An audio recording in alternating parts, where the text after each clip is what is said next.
If I didn't tell you, you'd think there was caramel in these vegan chocolate turtles, but it's just dates. They are so good. Look at that. First, I'll show you how to make a soft date caramel. Then we'll shape the turtles with pecans, melt some chocolate, and put everything together. It's going to be so good. You need some soft, squishy Medjool dates.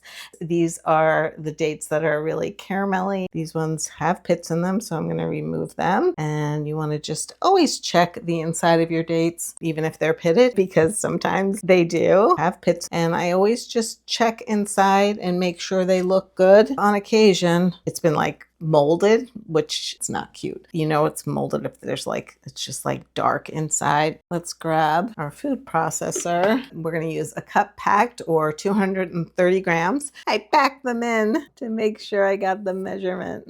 You know, you don't always have to be so precise, but I want to be precise when I give you a recipe. Okay, I'll just spread them out a little bit. Make it easier to blend them. And I'm going to wash my hands because I got sticky fingers. If you've seen the Snickers or the 100-gram bars here on the channel, we made a more dense date caramel, but this one we're going to make kind of more stretchy. I like almond butter for this because somehow it has that earthy kind of caramelly. The flavor balances out nicely with the dates, I think. But you can use whatever you want. You could use agave or date syrup, but I'm going to use maple syrup today. Ah! And this is going to help give us a more stretchy kind of caramel. And I've got a little flaky sea salt.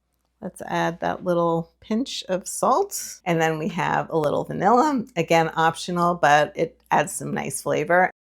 Blend it up, pulse a few times.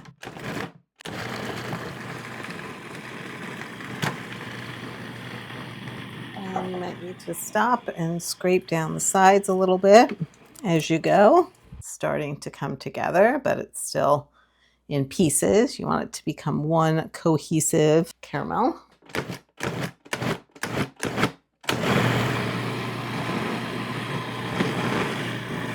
Yeah, you want a sticky date caramel this time.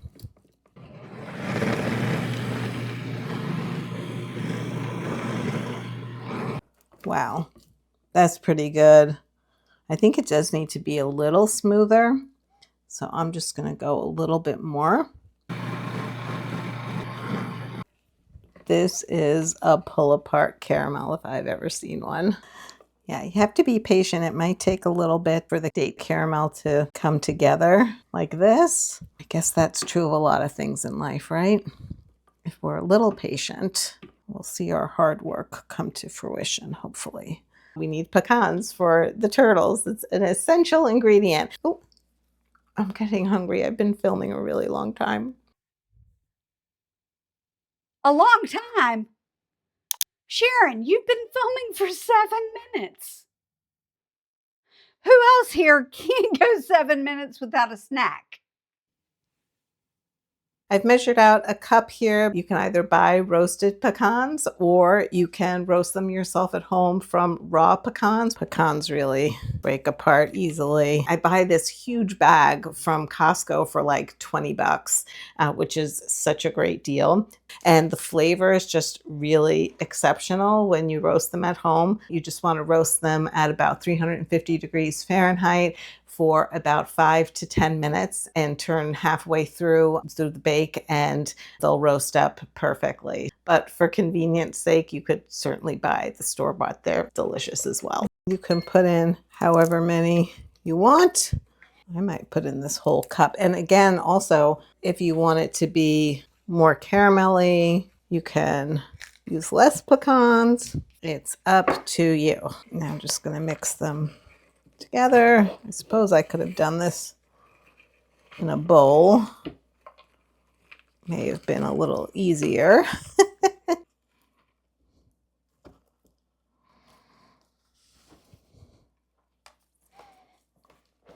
There we go. That's pretty good. Wow. That looks really good. Could even put some more pecans in there. This is a cup, so it's a pretty good amount. I think. Just get some parchment on a pan.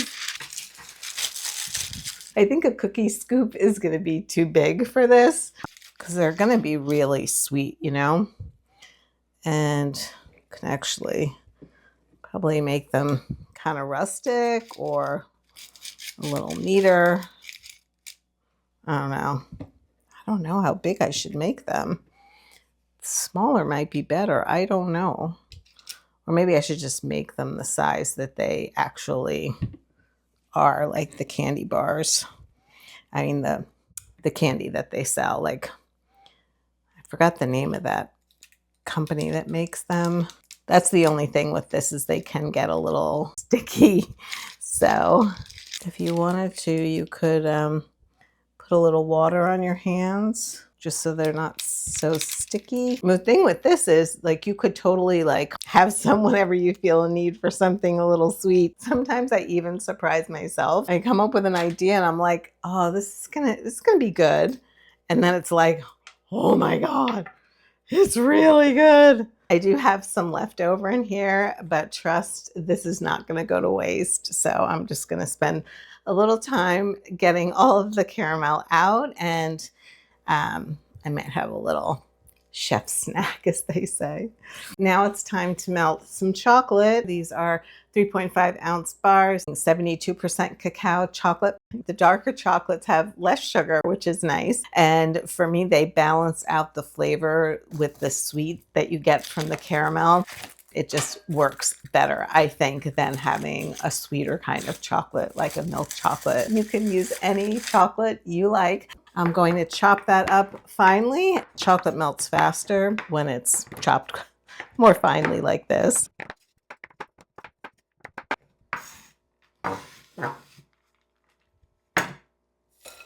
And now the turtles have set up nicely in the refrigerator. I left them there for about 30 minutes. And now we're just going to flatten them a little bit. Terribly uniform, a little rustic.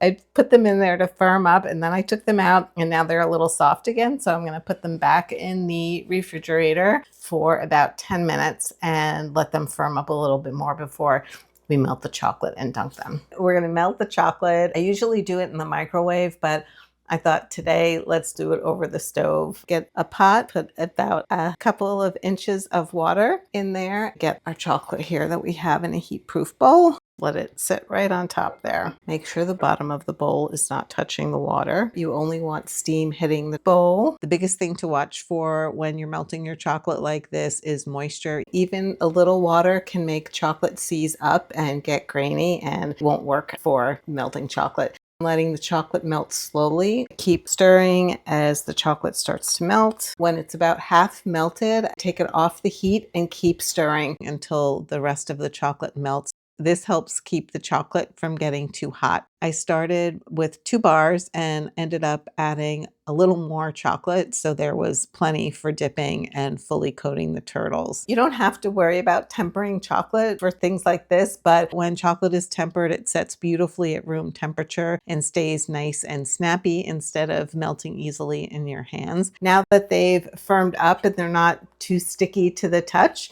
get another baking sheet with parchment paper and we can get to dunking. If there are other kinds of treats you would like me to kind of healthify or make a little healthier, let me know. I have done a bunch of candy bar recipes already. I have like Snickers, Crunch bars, 100 grand, Reese's. Oh! And optionally, if you want, you can get some flaky sea salt on top before the chocolate sets. Oh my gosh, these are looking so good. I have 2 more. Am I gonna get them on here? I don't know that I am. Barely have enough chocolate left. I got 1 more. Okay, last one. Made a lot of turtles. This one's gonna have a ton of chocolate on it. There, all right, where's the spot? I guess it's over here. I love it when life gives you extra melted chocolate because you know what that means. And they set nicely because I tempered the chocolate. Yep, it is looking really good. Let's taste. They're so good. I hope you enjoyed these and let me know in the comments below when you try them. If you enjoy healthier dessert recipes like this, be sure to check out this video next and I'll see you in the next one.